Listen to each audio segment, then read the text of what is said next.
El espejo del dolor y la invitación a la oración. Todos, en algún momento de nuestra vida, nos hemos parado frente al espejo del dolor.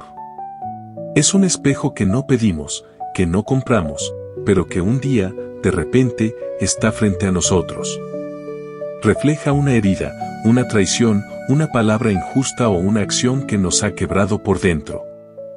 Mirar ese reflejo es una de las experiencias humanas más universales y solitarias. En ese momento, cuando el dolor es agudo y la herida está fresca, nuestro primer instinto es casi siempre el mismo: queremos que el espejo se rompa. Queremos que la persona que nos causó ese dolor sienta lo mismo que nosotros. Nace en nuestro interior un deseo de justicia que, muy a menudo, se disfraza de venganza. Queremos equilibrar la balanza, devolver el golpe, asegurarnos de que el otro pague por lo que hizo. Es una reacción natural, profundamente humana, que brota desde lo más hondo de nuestro ser para protegernos. Pero, ¿qué pasa si nos quedamos ahí? ¿Qué ocurre cuando nuestra vida empieza a girar en torno a esa herida y a ese deseo de revancha? Nos convertimos en prisioneros de nuestro propio dolor. La persona que nos hirió quizás siguió con su vida, pero nosotros seguimos atados a su recuerdo, reviviendo la ofensa una y otra vez. El video del que nace esta reflexión nos presenta una puerta de salida. No es una salida fácil ni instintiva, sino una invitación radical y transformadora. Frente a la pregunta ¿qué hago con este dolor?, la respuesta que se nos ofrece es: Señor, enséñame a orar por aquellos que me hieren. Esta simple frase es, en sí misma, una revolución para el alma. Nos pide detener nuestro impulso natural de atacar y, en su lugar, levantar la mirada y las manos hacia Dios en un acto de profunda confianza.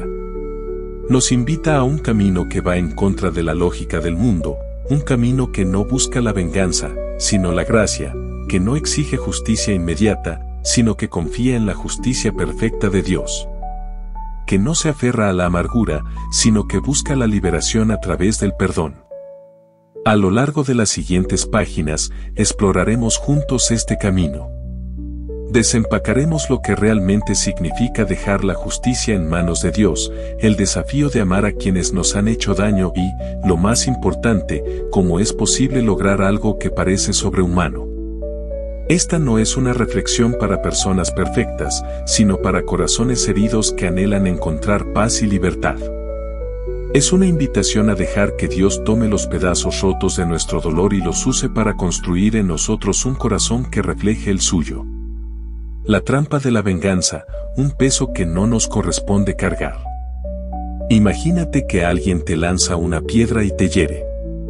La venganza consiste en recoger esa misma piedra, o una más grande, para devolvérsela. Pero para hacerlo, tienes que sostenerla en tu mano. Tienes que cargar su peso, sentir sus bordes afilados y enfocar toda tu energía en el acto de lanzarla. Mientras tanto, tu propia herida sigue abierta, desatendida. La venganza es una trampa. Nos promete satisfacción, pero solo nos ofrece una carga más pesada. El video nos lo recuerda citando las palabras del apóstol Pablo en Romanos 12:19, nunca tomen venganza, dejen eso a la ira justa de Dios. A primera vista, la frase la ira de Dios puede sonar intimidante. Pero si la miramos con más atención, descubriremos que es una de las invitaciones más liberadoras de toda la Escritura. Cuando Dios dice dejen eso para mí, en realidad nos está diciendo, hijo mío, hija mía, ese peso no te corresponde. Esa piedra es demasiado pesada para que la lleves tú. Tu trabajo no es ser juez, jurado y verdugo. Tu trabajo es sanar. Entrégame la piedra. Confía en mí. Aferrarnos al deseo de venganza es como beber un veneno esperando que la otra persona muera.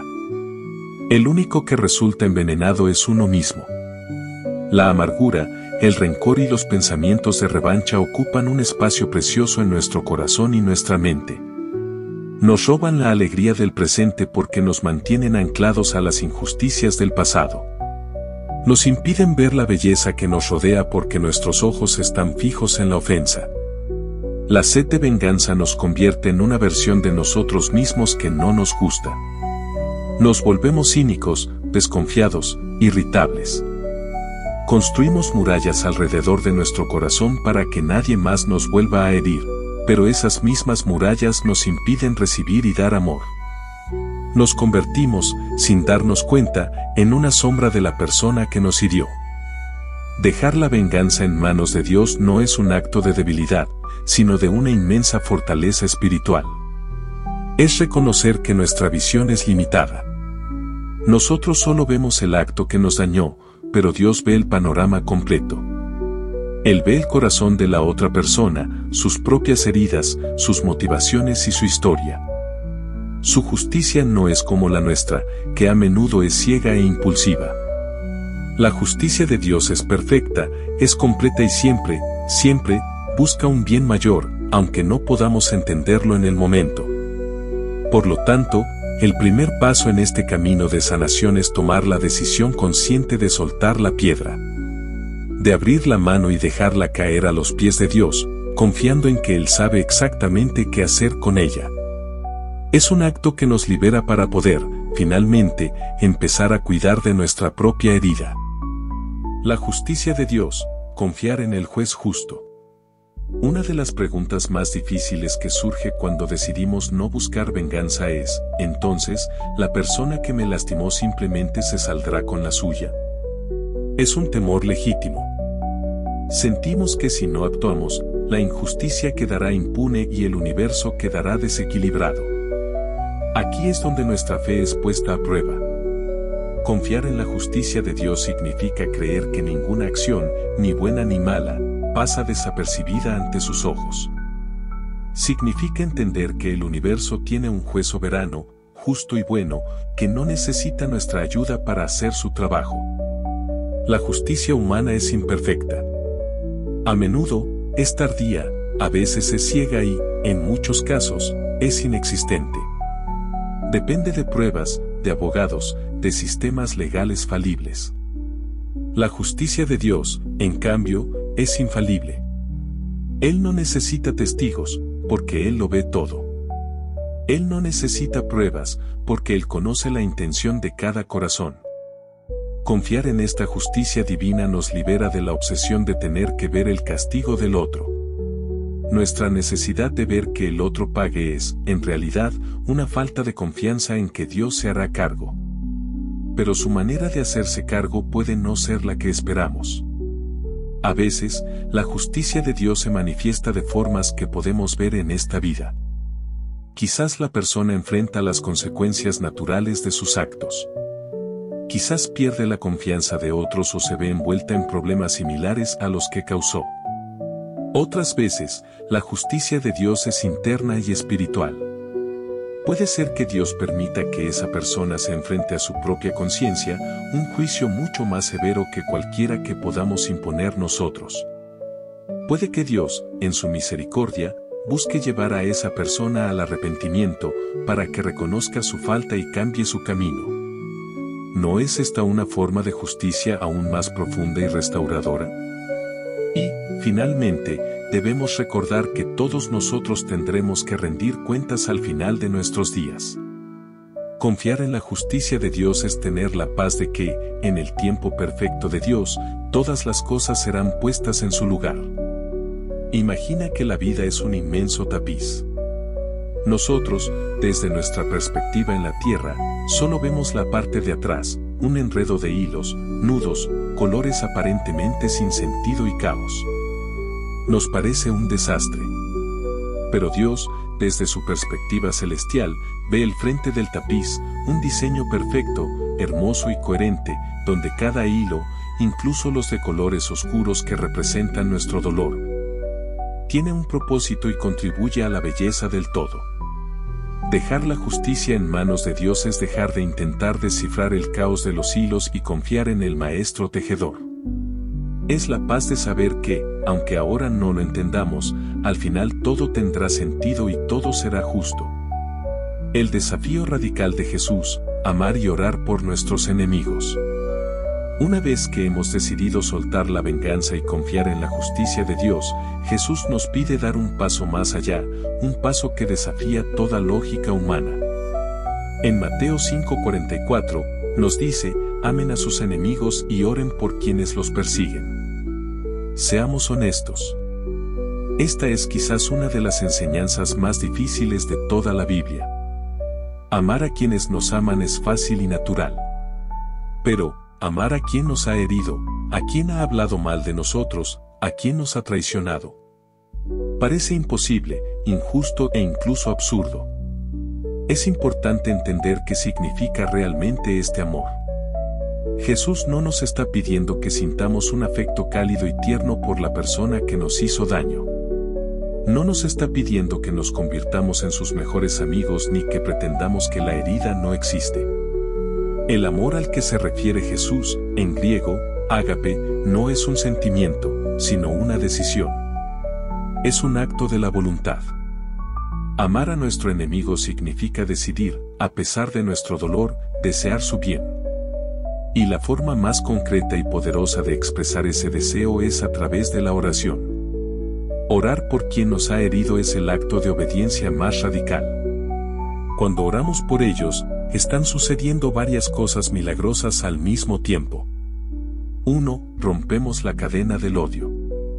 Mientras les deseamos mal, estamos conectados a ellos por un vínculo de amargura.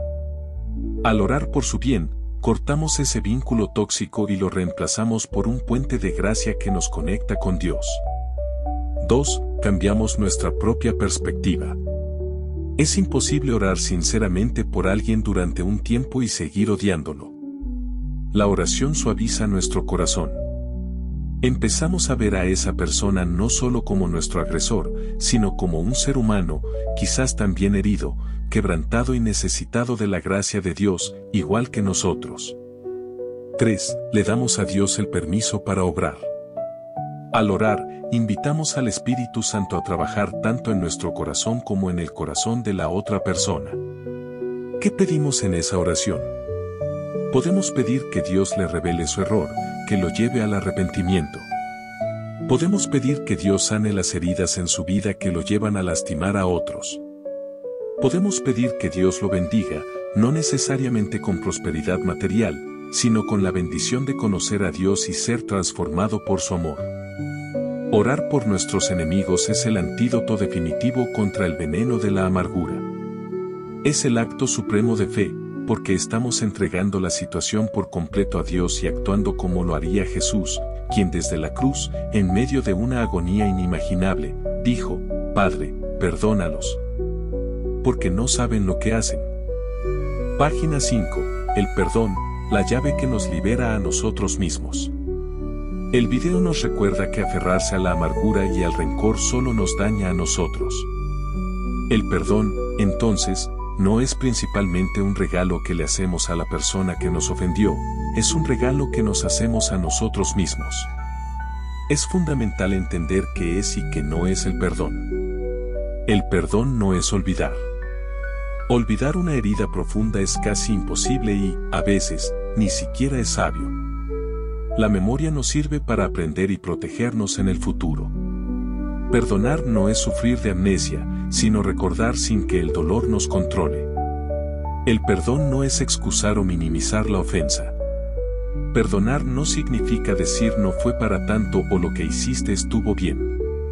Al contrario, el perdón solo es necesario porque lo que ocurrió fue real, fue injusto y fue doloroso. El perdón reconoce la gravedad de la ofensa, pero decide cancelar la deuda. El perdón no es necesariamente reconciliación. La reconciliación es la restauración de una relación de confianza. Para que esto ocurra, se necesitan dos personas, el que perdona y el que se arrepiente y cambia su conducta.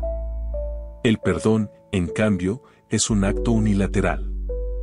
Yo puedo perdonar a alguien aunque esa persona nunca reconozca su error, nunca pida perdón o incluso haya fallecido.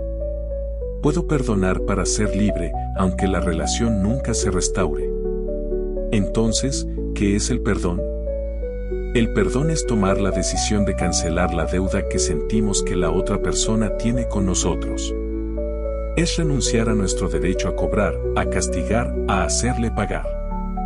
Es como tener un pagaré en la mano, donde la otra persona nos debe algo, una disculpa, una restitución, etc., y voluntariamente escribir sobre él, cancelado.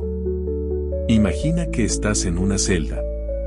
La persona que te hirió está en la misma celda contigo. Y tú tienes la llave en tu bolsillo. La falta de perdón es negarte a usar la llave porque crees que, si abres la puerta, el otro también quedará libre. Pero la amarga realidad es que el único prisionero eres tú. La otra persona quizás ni siquiera sabe que está en esa celda contigo, ella sigue con su vida. El rencor te mantiene encadenado al ofensor y al pasado. Perdonar es sacar la llave, abrir la puerta de la celda y salir a la luz del sol, dejando al ofensor y a la ofensa atrás, en manos de Dios. Es la decisión de no permitir que lo que alguien te hizo en el pasado siga arruinando tu presente y tu futuro. Es el acto supremo de autoliberación. ¿Cómo es posible? El poder del Espíritu Santo.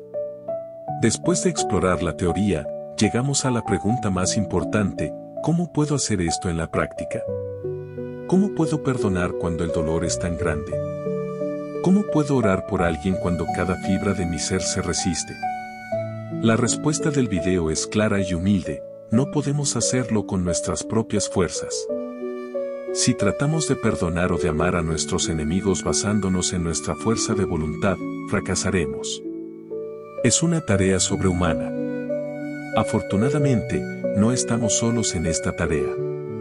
Se nos ha dado un ayudador divino, el Espíritu Santo. El perdón y el amor ágape no son productos de la psicología humana, son frutos del Espíritu de Dios obrando en nosotros. Gálatas 5, 22-23. Reconocer nuestra incapacidad es el primer paso hacia la victoria. La oración más poderosa que podemos hacer es una de total rendición: Señor, no puedo hacer esto. Me duele demasiado. No siento ningún deseo de perdonar. Pero tú sí puedes. Te pido que lo hagas a través de mí. Dame tu fuerza, tu perspectiva, tu amor. Te entrego mi incapacidad y confío en tu poder sobrenatural. Este proceso no suele ser un evento instantáneo, como apagar un interruptor. A menudo, es un camino, un proceso que requiere tiempo y perseverancia. Puede que necesitemos perdonar a la misma persona 70 veces 7, como dijo Jesús. Cada vez que el recuerdo doloroso vuelva, cada vez que sintamos la punzada del rencor, es una nueva oportunidad para volver a decir: Señor, hoy elijo perdonar de nuevo. Ayúdame. Piensa en ello como una fisioterapia para el alma. Cuando un músculo ha estado atrofiado o herido, recuperarlo duele. Los primeros ejercicios son difíciles y frustrantes. Pero con cada repetición, el músculo se fortalece. De la misma manera, cada vez que elegimos perdonar con la ayuda del Espíritu, nuestro músculo del perdón se hace más fuerte. El Espíritu Santo trabaja de maneras misteriosas. A veces, nos da un entendimiento repentino que nos permite ver la situación desde otra perspectiva. Otras veces, simplemente nos da la paz para soportar el recuerdo sin que nos destruya. Y en ocasiones, sana la herida tan profundamente que, aunque la cicatriz permanece, el dolor desaparece. La clave es la dependencia. No se trata de intentarlo con más ganas, sino de confiar más profundamente. Es apoyarnos por completo en el poder de Dios, sabiendo que Él es el único que puede tomar un corazón endurecido por el dolor y hacerlo tierno y capaz de perdonar. Vivir una nueva identidad, reflejando el corazón de Cristo. Cuando damos nuestra vida a Jesús, recibimos una nueva identidad. Ya no somos definidos por nuestras heridas, nuestras fallas o lo que otros nos han hecho. Somos definidos como hijos e hijas amados de Dios. Y esta nueva identidad nos llama a vivir de una manera diferente. El video lo expresa como un llamado a no ser gobernados por la ira o la necesidad de venganza. ¿Por qué? Porque el fundamento de nuestra fe es que nosotros mismos hemos sido perdonados de una deuda impagable. La Biblia nos enseña que todos hemos ofendido a Dios, pero Él, en su inmenso amor, nos ofreció el perdón completo a través del sacrificio de Jesús. Vivir desde esta realidad lo cambia todo. La lógica se invierte, no perdonamos para ser perdonados, sino que perdonamos porque ya hemos sido perdonados. Cada vez que nos negamos a perdonar a alguien, es como si estuviéramos olvidando la inmensa gracia que hemos recibido. Es como si un hombre a quien le perdonaron una deuda de $1 millón saliera a la calle y metiera en la cárcel a alguien que le debía $10. No tiene sentido. Practicar el perdón y orar por quienes nos hieren es una de las maneras más visibles y poderosas de reflejar el corazón de Cristo al mundo. El mundo entiende la lógica de la venganza, pero no entiende la lógica de la gracia. Cuando respondemos a una ofensa con perdón, estamos mostrando una pizca del carácter de Dios. Estamos haciendo algo tan contracultural y tan inesperado que puede hacer que otros se pregunten, ¿de dónde sacan esa fuerza? Esta práctica nos transforma desde adentro hacia afuera. Nos vuelve más humildes, porque nos recuerda que nosotros también necesitamos perdón constantemente. Nos vuelve más compasivos, porque empezamos a ver a los demás no como enemigos, sino como personas que, al igual que nosotros, luchan sus propias batallas. Vivir esta nueva identidad es un testimonio viviente. Nuestras acciones hablan más fuerte que nuestras palabras. Un corazón que ha aprendido a perdonar es una carta de amor de Dios para un mundo herido. Demuestra que el amor de Cristo es real y que tiene el poder de sanar las heridas más profundas y de romper los ciclos de odio que han plagado a la humanidad por siglos. Es la santidad en acción, el amor hecho visible, la paz de Dios hecha tangible en nuestras relaciones diarias. La oración como puente, un camino hacia la sanación y la paz. Hemos recorrido un camino espiritual profundo, partiendo de la cruda realidad del dolor y llegando a la sublime posibilidad de la paz. El mensaje central que nos deja el video es que la oración es el puente que nos permite transitar este camino. La oración Señor, enséñame a orar por aquellos que me hieren no es una fórmula mágica, sino el inicio de una conversación transformadora con Dios. Es el reconocimiento humilde de nuestra herida, de nuestra ira y de nuestra incapacidad.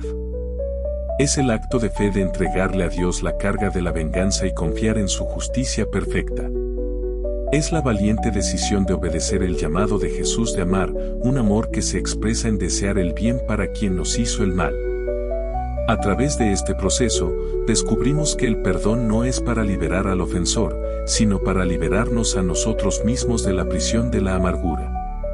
Y aprendemos que esta hazaña sobrehumana solo es posible a través del poder del Espíritu Santo, que nos capacita para vivir nuestra nueva identidad en Cristo, reflejando su corazón perdonador.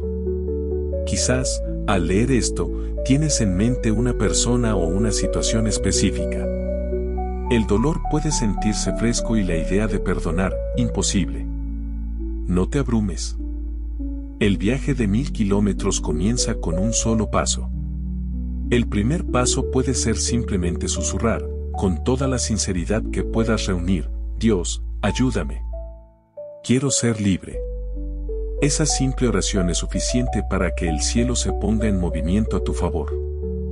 Es la llave que abre la puerta a la sanación. No tienes que tener todas las respuestas. No tienes que sentir ganas de perdonar. Solo tienes que estar dispuesto a dejar que Dios empiece a obrar en tu corazón. Que esta reflexión te sirva como un recordatorio de que no estás solo en tu dolor. Hay un Dios que te ve, que te ama y que tiene el poder de transformar tus heridas más profundas en fuentes de gracia y compasión. Que puedas encontrar la valentía para entregarle tus piedras, la confianza para descansar en su justicia y la paz que sobrepasa todo entendimiento, esa paz que solo se encuentra cuando un corazón herido aprende, finalmente, a orar.